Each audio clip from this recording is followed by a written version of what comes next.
And take a look at what Xilinx provides us as a die level view of the FPGA that we're building. So this is the VU19P.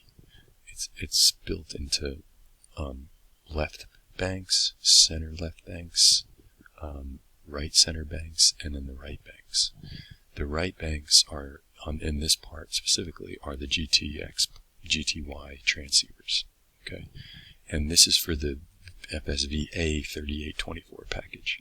So you can see there's blanked out transceivers.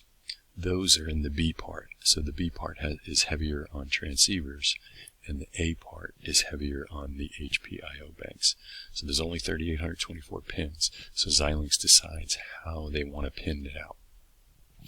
And we can see the Xilinx part is also built into 4 different different pieces of silicon. These are called SLRs. So it's basically 4 devices in one package.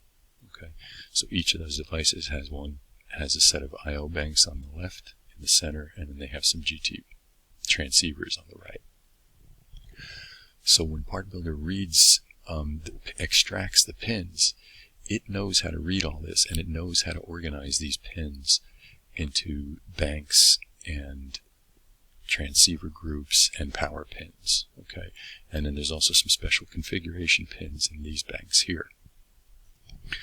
So what we're going to cover in this thing, we're going to show you what PartBuilder saw when it read this part, and we'll also be referring to the right north power, the right south power, the right upper center, and the right lower center power for the Xilinx parts, for the transceivers.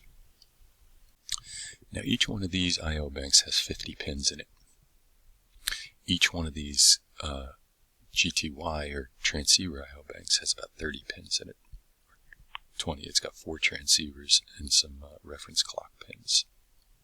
Okay, PartBuilder, what it's going to do by design is it's going to build one symbol, one for each one of these banks. So that's going to be 1, 2, 3, 4, 5. 5 times 4 is 20. About 40 symbols for that.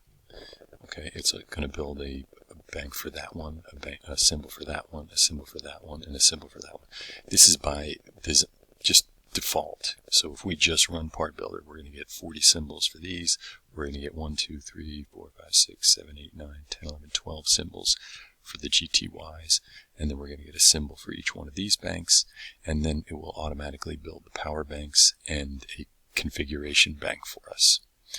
So just by nature, if we just run PartBuilder, we will get a set of symbols for 3824 pins, but there'll be a lot of them. So what we're going to talk about today is how we're going to control PartBuilder to build a more constrained set of symbols.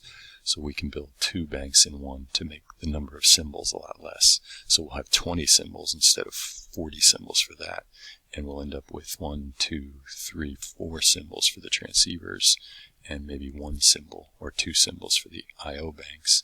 We'll end up with a configuration bank, and then we'll split up the power pins automatically.